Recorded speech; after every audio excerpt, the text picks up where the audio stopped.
Hi, I'm Jessica, the manager at the Trone Memorial Library, and I am reading chapter 23 of Persuasion. One day only had passed since Anne's conversation with Mrs. Smith, but a keener interest had succeeded, and she was now so little touched by Mr. Elliott's conduct, except by its effects in one quarter, that it became a matter of course the next morning still to defer her explanatory visit in River Street. She had promised to be with the Musgroves from breakfast to dinner.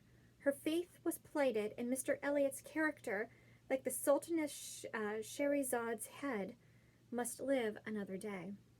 She could not keep her appointment punctually, however. The weather was unfavorable, and she had grieved over the rain on her friend's account, and felt it very much on her own before she was able to attempt the walk.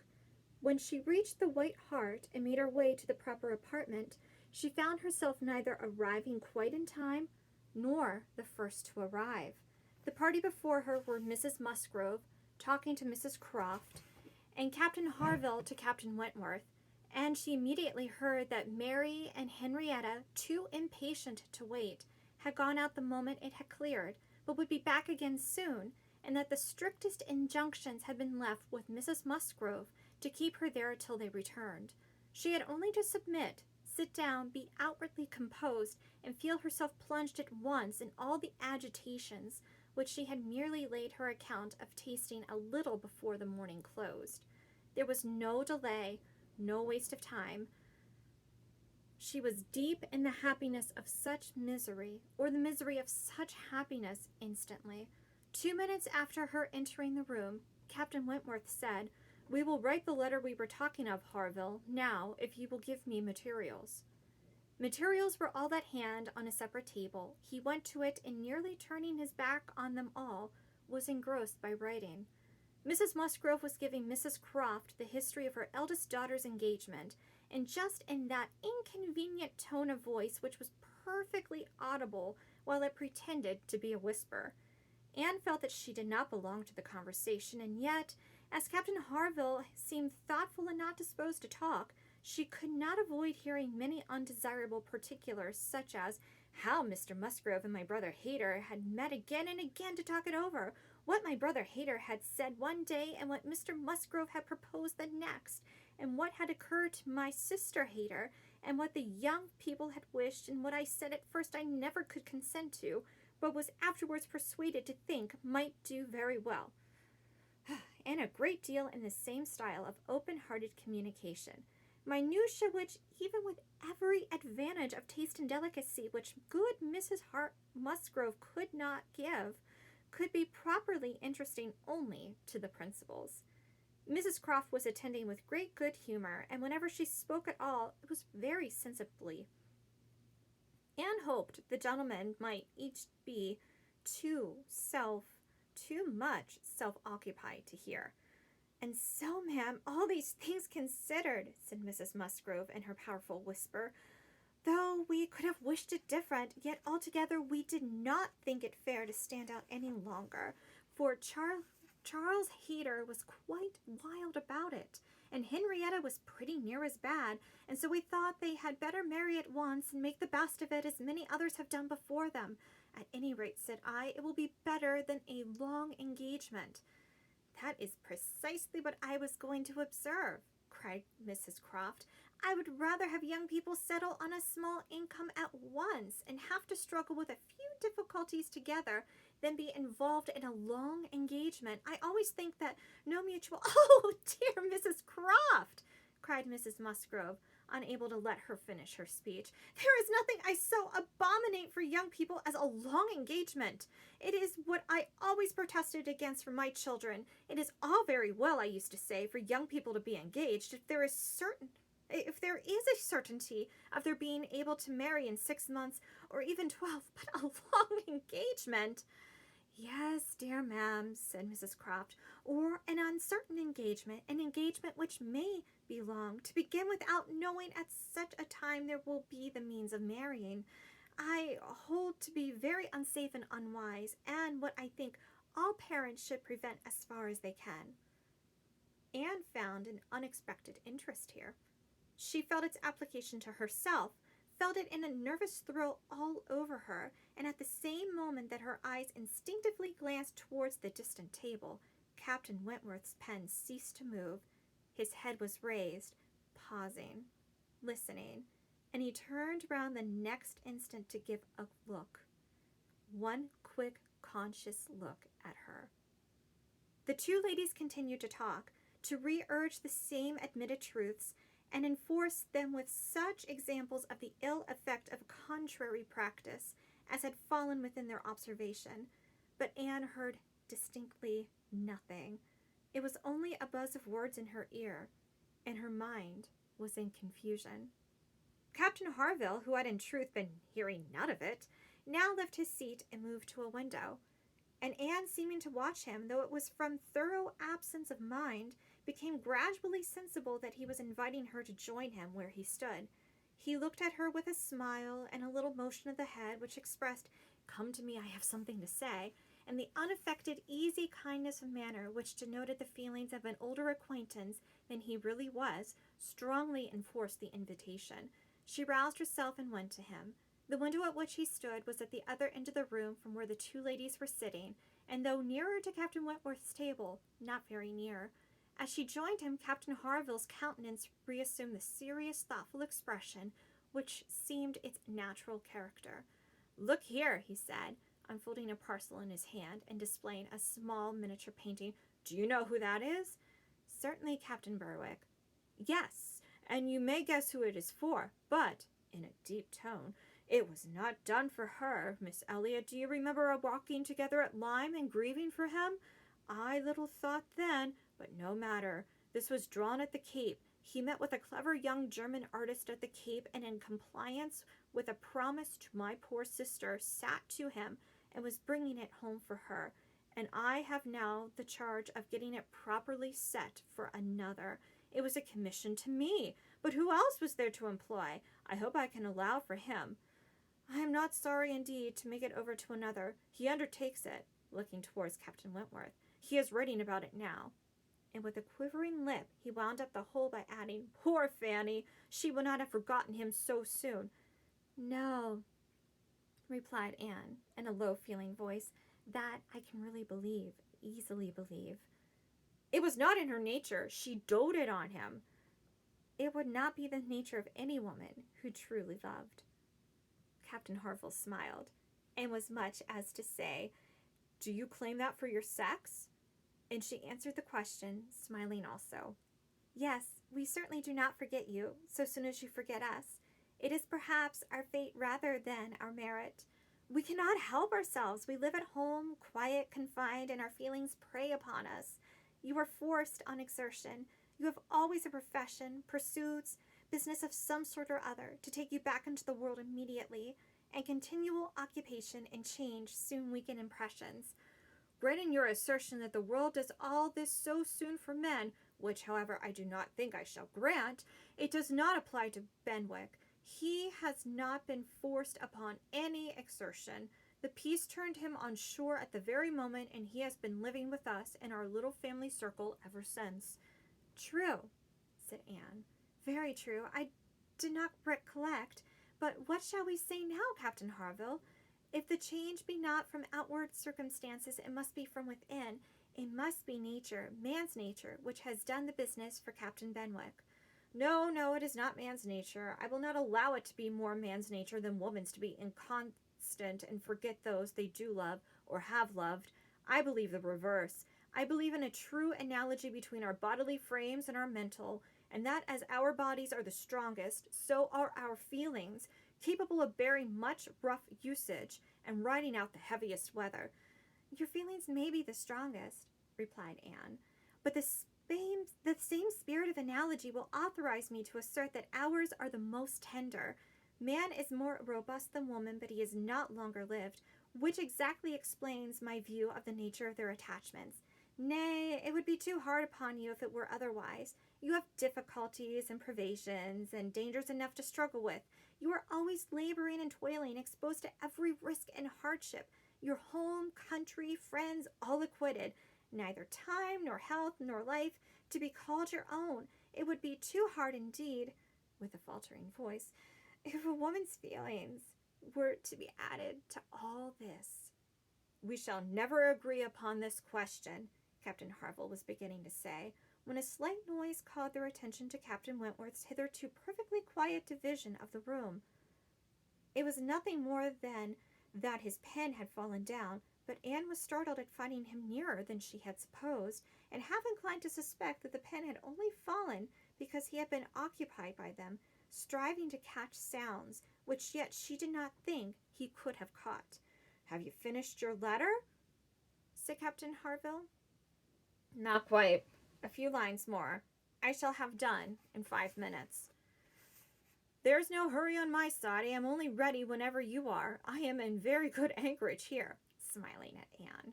"Well supplied and want for nothing. No hurry, no hurry for a signal at all. Well, Miss Elliot," lowering his voice, "as I was saying, we shall never agree, I suppose, upon this point. No man and woman would, probably. But let me observe that all histories are against you, all stories, prose and verse. If I had such a memory as Benwick, I could bring you 50 quotations in a moment on my side the argument, and I do not think I ever opened a book in my life which had not something to say upon a woman's inconstancy. Songs and proverbs all talk of women's fickleness. But perhaps you will say these were all written by men." "Perhaps I shall.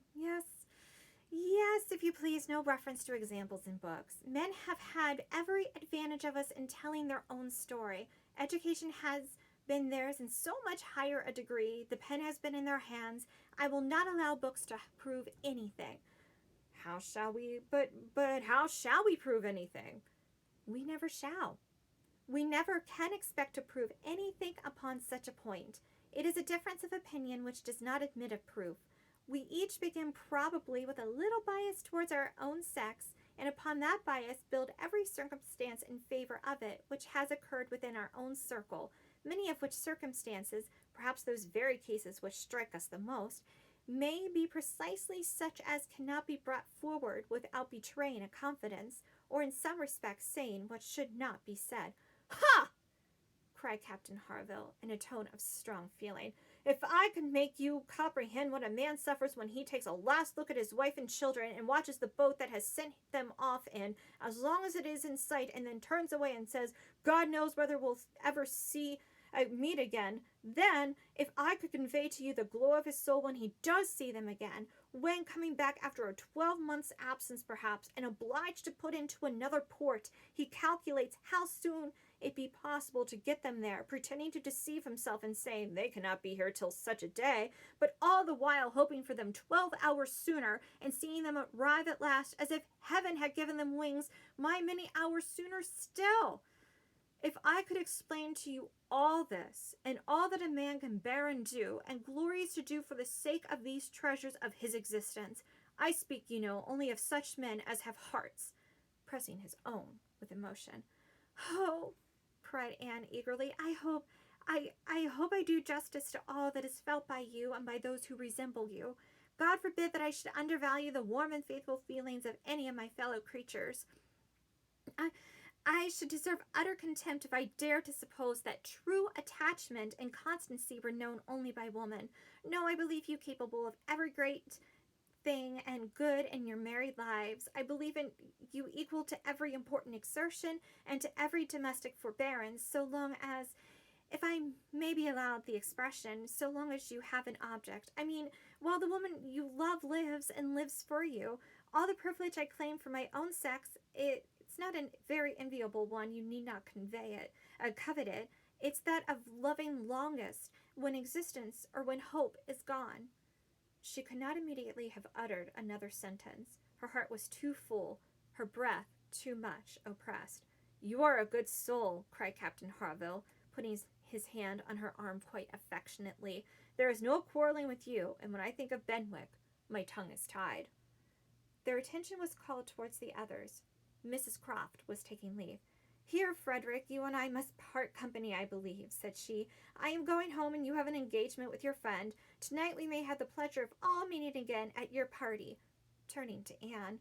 "We had your sister's card yesterday, and I understood Frederick had a card too, though I did not see it. And you are disengaged, Frederick, are you not? as well as ourselves?" Captain Wentworth was folding up a letter in great haste, and either could not or would not answer fully. "Yes," he said, "very true. Here we separate, but Harville and I shall soon be after you. That is, Harville, if you are ready, I am in half a minute. I know you will not be sorry to be off. I shall be at your service in half a minute." Mrs. Croft left then, and Captain Wentworth, having sealed his letter with great rapidity, was indeed ready, and had even a hurried, agitated air, which showed impatience to be gone. Anne knew not how to understand it. She had the kindest "Good morning, God bless you," from Captain Harville, but from him not a word, not a look. He had passed out of the room without a look. She had only time, however, to move closer to the table where he had been writing, when footsteps were heard returning. The door opened. It was himself. He begged their pardon, but he had forgotten his gloves, and instantly crossing the room to the writing table, and standing with his back towards Mrs. Musgrove, he drew out a letter from under the scattered paper, placed it before Anne with eyes of glowing entreaty fixed on her for a moment, and hastily collecting his gloves, was again out of the room, almost before Mrs. Musgrove was aware of his being in it. The work of an instant. The revolution which one instant had made in Anne was almost beyond expression. The letter, with the direction hardly legible, to Miss A.E., was evidently the one which he had been folding so hastily. While supposed to be writing only to Captain Benwick, he had been also addressing her. On the contents of that letter depended all which this world could do for her. Anything was possible, anything might be defied, rather than suspense. Mrs. Musgrove had little arrangements of her own at her own table. To their protection she must trust, and sinking into the chair which he had occupied, succeeding to the very spot where he had leaned and written, her eyes devoured the following words: I can listen no longer in silence. I must speak to you by such means as are within my reach. You pierce my soul. I am half agony, half hope. Tell me not that I am too late, that such precious feelings are gone forever. I offer myself to you again with a heart even more your own than when you almost broke it 8 years and a half ago. Dare not say that man forgets sooner than woman, that his love has an earlier death. I have loved none but you. Unjust I may have been, weak and resentful I have been, but never inconstant. You alone have brought me to Bath. For you alone I think and plan. Have you not seen this? Can you fail to have understood my wishes? I had not waited even these 10 days, could I have read your feelings, as I think you must have penetrated mine. I can hardly write. I am every instant hearing something which overpowers me. You sink your voice, but I can distinguish the tones of that voice when they would be lost on others. Too good, too excellent creature, you do us justice indeed. You do believe that there is true attachment and constancy among men. Believe it to be most fervent, most undeviating in F.W. I must go, uncertain of my fate, but I shall return hither, or follow your party as soon as possible. A word, a look will be enough to decide whether I enter your father's house this evening or never. Such a letter was never to be soon recovered from. Half an hour's solitude and reflection might have tranquilized her, but the 10 minutes only, which now passed before she was interrupted, with all the restraints of her situation, could do nothing towards tranquillity. Every moment rather brought fresh agitation. It was an overpowering happiness, and before she was beyond the first stage of full sensation, Charles, Mary, and Henrietta all came in.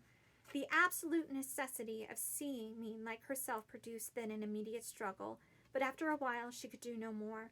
She began not to understand a word they said, and was obliged to plead indisposition and excuse herself.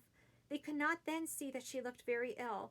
They could then see that she looked very ill, were shocked and concerned, and would not stir without her for the world. This was dreadful. Would they only have gone away and left her in the quiet possession of that room, it would have been her cure, but to have them all standing or waiting around her was distracting, and in desperation she said she would go home. By all means, my dear, cried Mrs. Musgrove, Go home directly and take care of yourself that you may be fit for the evening. I wish Sarah was here to doctor you, but I am no doctor myself. Charles, ring and order a chair. She must not walk." But the chair would never do.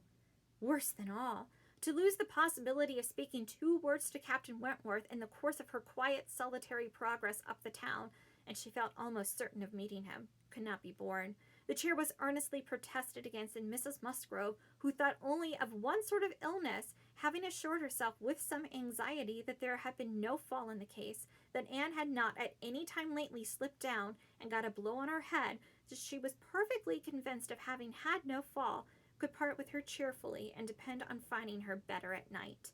Anxious to omit no possible precaution, Anne struggled and said, "I'm afraid, ma'am, that it is not perfectly understood. Pray be so good as to mention to the other gentlemen that we hope to see your whole party this evening. I am afraid there has been some mistake, and I wish you particularly to assure Captain Harville and Captain Wentworth that we hope to see them both." "Oh, my dear, it is quite understood. I give you my word, Captain Harville has no thought but of going." "Do you think so? But I am afraid, and I should be so very sorry. Will you promise me to mention it when you see them again? You will see them again this morning, I dare say. Do promise me." "To be sure I will, if you wish it. Charles, if you see Captain Harville anywhere, remember to give Miss Anne's message. But indeed, my dear, you need not be uneasy. Captain Harville holds himself quite engaged, I'll answer for it. And Captain Wentworth the same, I dare say." Anne could do no more, but her heart prophesied some mischance to damp the perfection of her felicity. It could not be very lasting, however. Even if he did not come to Camden Place himself, it would be in her power to send an intelligible sentence by Captain Harville. Another momentary vexation occurred. Charles, in his real concern and good nature, would go home with her. There was no preventing him. This was almost cruel, but she could not be long ungrateful. He was sacrificing an engagement as a gunsmith's to be of use to her, and she set off with him with no feeling but gratitude apparent. They were in Union Street when a quicker step behind, a something of familiar sound, gave her 2 moments' preparation for the sight of Captain Wentworth. He joined them, but as if irresolute whether to join or to pass on, said nothing, only looked. Anne could command herself enough to receive that look, and not repulsively. The cheeks which had been pale now glowed, and the movements which had hesitated were decided. He walked by her side. Presently, struck by a sudden thought, Charles said, "Captain Wentworth, which way are you going? Only to Gay Street or farther up the town?" "I hardly know," replied Captain Wentworth, surprised. "Are you going as high as Belmont? Are you going near Camden Place? Because if you are, I shall have no scruple in asking you to take my place and give Anne your arm to her father's door. She is rather done for this morning and must not go so far without help, and I ought to be at that fellow's in the marketplace. He promised me the sight of a capital gun he is just going to send off, said he would keep it unpacked till the last possible moment that I might see it, and if I do not turn back now, I have no chance. By his description, a good deal like the second-sized double barrel of mine, which you shot with one day round Winthrop." There could not be an objection.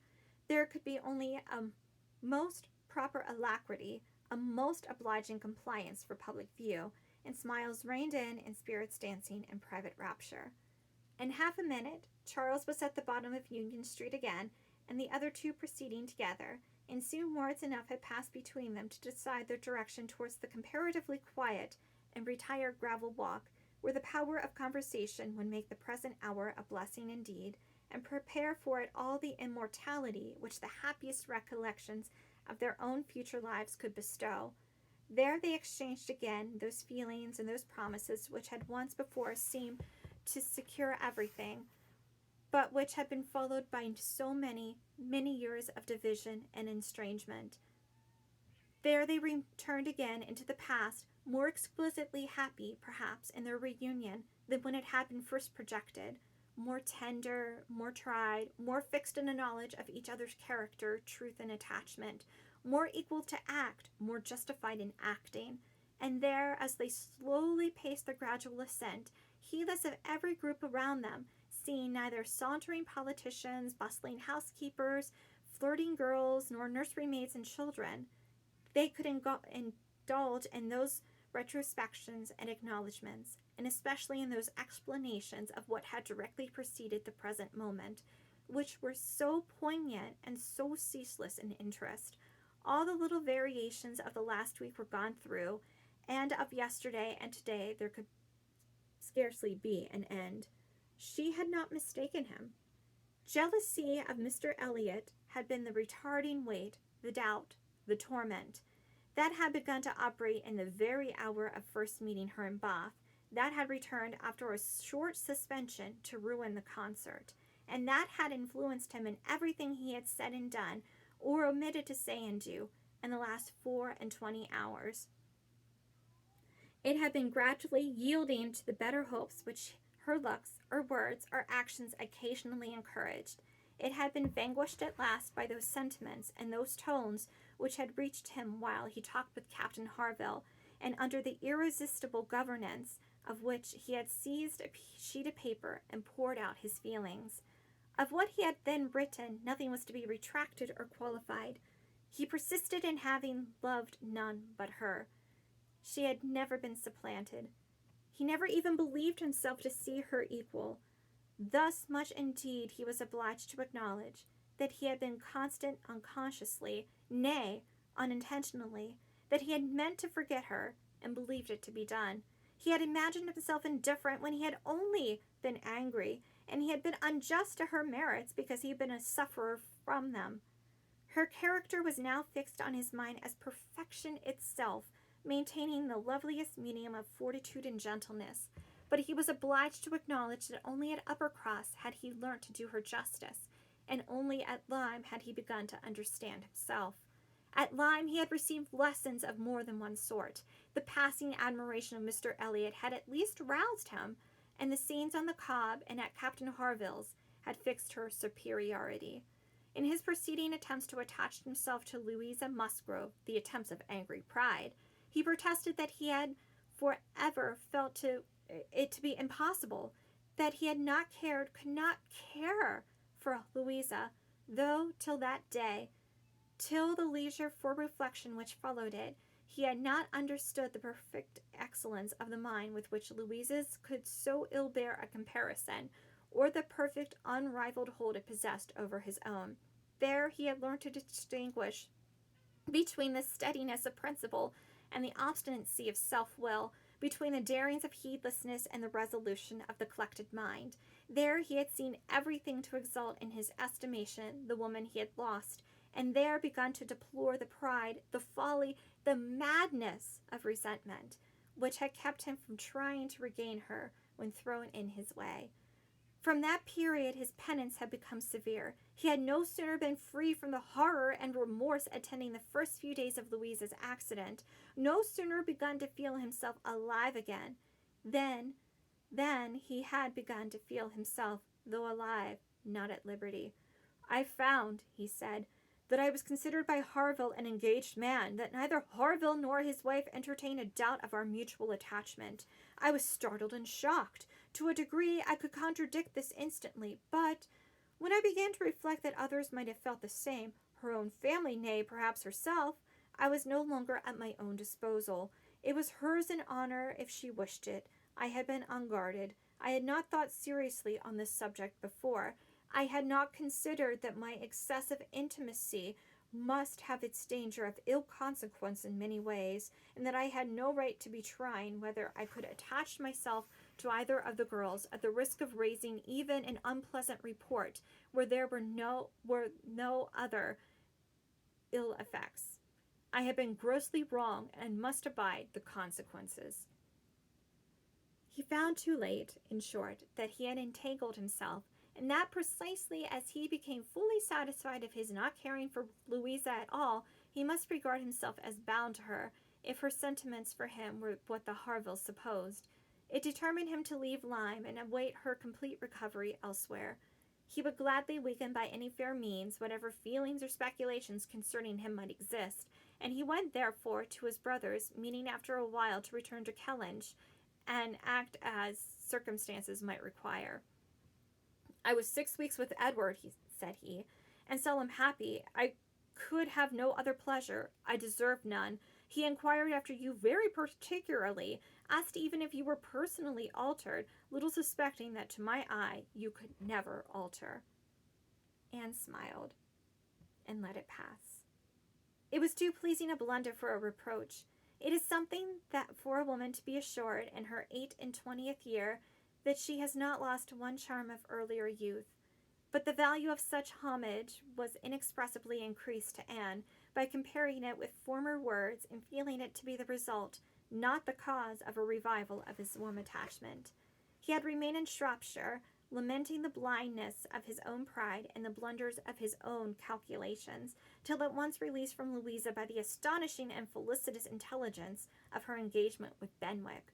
Here, he said, ended the worst of my state, for now I could at least put myself in the way of happiness. I could exert myself. I could do something. But to be waiting so long in inaction and waiting only for evil had been dreadful. Within the first 5 minutes I said, I will be at Bath on Wednesday, and I was. Was it unpardonable to think it worth my while to come, to arrive with some degree of hope? You were single. It was possible that you might retain the feelings of the past as I did, and one encouragement happened to be mine. I could never doubt that you would be loved and sought by others, but I knew to a certainty that you had refused one man at least, of better pretensions than myself, and I could not help often saying, was this for me? Their first meeting in Milsom Street afforded much to be said, but the concert still more. That evening seemed to be made up of exquisite moments. The moment of her stepping forward in the octagon room to speak to him, the moment of Mr. Elliot's appearing and tearing her away, and one or two subsequent moments, marked by returning hope or increasing despondency, were dwelt on with energy. To see you, he cried, in the midst of those who cannot be my well-wishers, to see your cousin close by you, conversing and smiling, and feel all the horrible eligibilities and proprieties of the match, to consider it as the certain wish of every being who could hope to influence you, even if your own feelings were reluctant or indifferent, to consider what powerful supports would be his. Was it not enough to make the fool of me which I appeared? How could I look on without agony? Was not the very sight of the friend who sat behind you, was not the recollection of what had been, the knowledge of her influence, the indelible, immovable impression of what persuasion had once done, was it not all against me? You should have distinguished, replied Anne. You should not have suspected me now, the case so different and my age so different. If I was wrong in yielding to persuasion once, remember that it was to persuasion exerted on the side of safety, not of risk. When I yielded, I thought it was to duty, but no duty could be called in to aid here. In marrying a man indifferent to me, all risk would have been incurred and all duty violated. Perhaps I ought to have reasoned this, he replied, but I could not. I could not deceive benefit from the late knowledge I have acquired of your character. I could not bring it into play. It was overwhelmed, buried, lost in those earlier feelings, which I had been smarting under year after year. I could think of you only as one who had yielded, who had given me up, who had been influenced by anyone rather than by me. I saw you with the very person who had guided you in that year of misery. I had no reason to believe her of less authority now. The force of habit was to be added. I should have thought, said Anne, that my manner to yourself might have spared you much or all of this. No, no. Your manner might be only the ease which your engagement to another man would give. I left you in this belief, and yet I was determined to see you again. My spirits rallied with the morning, and I felt that I had a motive for remaining here. At last, Anne was at home again, and happier than anyone in the house could have conceived. All the surprise and suspense and every other painful part of the morning dissipated by this conversation. She re-entered the house so happy as to be obliged to find an alloy in some momentary apprehensions of its being impossible to last. An interval of meditation, serious and grateful, was the best corrective of everything dangerous in such high-wrought felicity, and she went to her room and grew steadfast and fearless in the thankfulness of her enjoyment. The evening came. The drawing rooms were lighted up, the company assembled.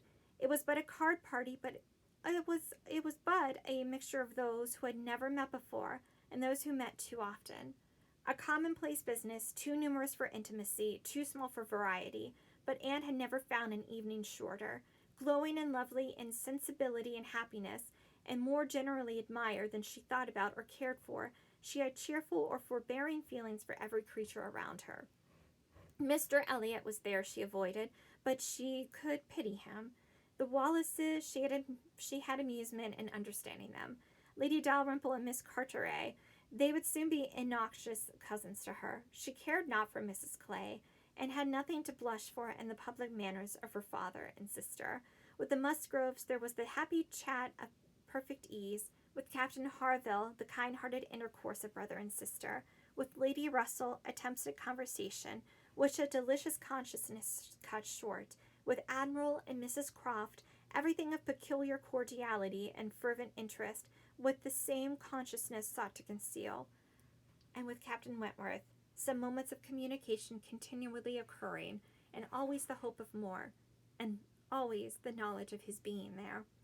It was in one of these short meetings, each apparently occupied in admiring a fine display of greenhouse plants, that she said, "I have been thinking over the past, and trying impartially to judge of the right and wrong. I mean with regard to myself, and I must believe that I was right, much as I suffered from it, that I was perfectly right in being guided by the friend whom you will love better than you do now. To me she was in the place of a parent. Do not mistake me, however. I am not saying that she did not err in this advice. It was perhaps one of those cases in which advice is good or bad, only as the event decides, and for myself I certainly never should, in any circumstance of tolerable similarity, give such advice. But I mean that I was right in submitting to her, and that if I had done otherwise I should have suffered more in continuing the engagement than I did even in giving it up, because I should have suffered in my conscience.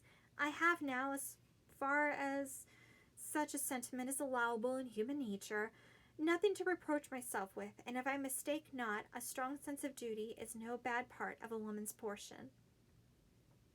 He looked at her, looked at Lady Russell, and looking again at her replied, as if in cool deliberation, "Not yet. There are hopes of her being forgiven in time. I trust to being in charity with her soon, but I too have been thinking over the past, and a question has suggested itself whether there may not have been one person more my enemy than even that lady, my own self. Tell me if, when I returned to England in the year 8, with a few £1,000, and was posted into the Laconia, if I had then written to you, would you have answered my letter? Would you, in short, have renewed the engagement then?" "Would I?" was all her answer, but the accent was decisive enough. "Good God!" he cried. "You would! It is not that I did not think of it, or desire it, as what could alone crown all my other success, but I was proud, too proud to ask again.